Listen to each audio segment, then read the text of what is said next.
Hey friends, and well, let me be honest, probably before this video is over, some of you will consider me as an enemy.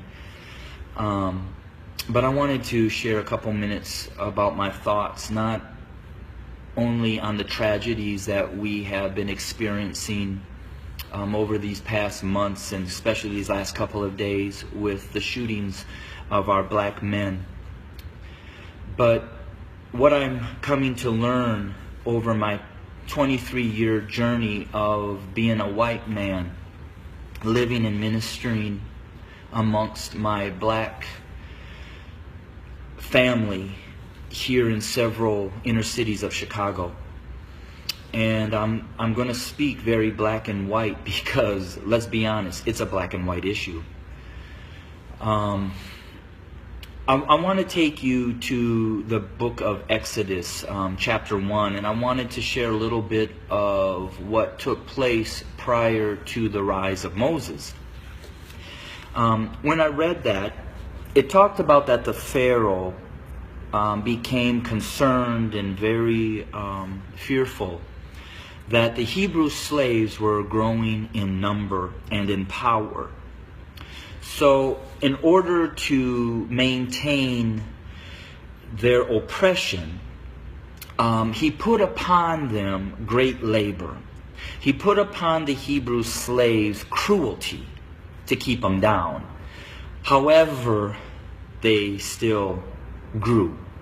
And so he brought together some midwives, and he instructed them that when a Hebrew boy was born, kill him. Well, these midwives did not follow, and the Hebrew slaves continued to grow. Eventually, the Pharaoh became so hatred and towards those Hebrew slaves that he made a decree. He put out an order that male baby boy Hebrew slaves were to be killed by casting them into the Nile River. Let's look at America. We brought blacks into this country as slaves. We never intended them to be anything other than a slave. But they began to grow in number and in power, and eventually they fought their way to some freedom. So we became even more cruel. And to keep our black Americans down, we lynched. But yet they rose.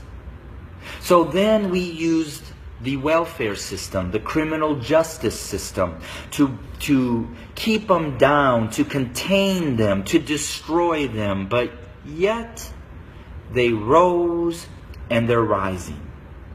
Then we built prisons and jails to hold them. Yet they rose. And so now we are doing exactly what the Pharaoh did at the end, sending out a decree: kill them. So until we admit that when we wrote this Constitution that all men are created equal, that we never intended to include our black brothers and sisters, our nation may end up facing exactly what the Egyptians faced when they refused to let God's people go. So I'm going to say this to my white fellow Americans, that the bloodshed that is on its way is not on the hands of our fellow black Americans, but is on our hands. We are the ones that are refusing to let God's people go. We are the ones that are refusing to acknowledge that we do not value our black brothers and sisters as equal individuals or equal Americans as us white men. And to my black brothers and sisters, the racial issues, as I've said, have been there from the very foundation. But why do we see it more? Because there's a shifting. See, us white men have been at the head since the foundation. But we've had a black president. And you know, we've done everything in our power to keep him from really changing things. Now we have another minority rising to the top, a white female. What does that say? Those of us who are white men who have been at the head are now starting to see and fear that we are going to become the tail. And we know what we've done to you. And so now we're fearful that you're going to do to us what we have done to you. But I will say this. I've lived in a black community for 23 years. I've never been treated the way that this country has treated my black Americans. So I call out my white Americans to say we better heed, repent, acknowledge, and change. Because if we don't, I just want to again say this. The bloodshed that we will experience is on our hands, not the hands of our fellow black Americans. I welcome your comments. I welcome your feedback. Hit me up on Facebook or go to my webpage at www.studio2911.org.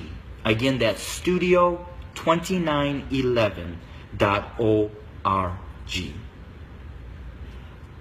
I don't necessarily know the answer, except for us white Americans need to repent, acknowledge the lies that we have taught, acknowledge our value system of equality. It is not here, and it does not include our black brothers and sisters. And we need to change, and we need to change now. Thanks for your time. Bless you.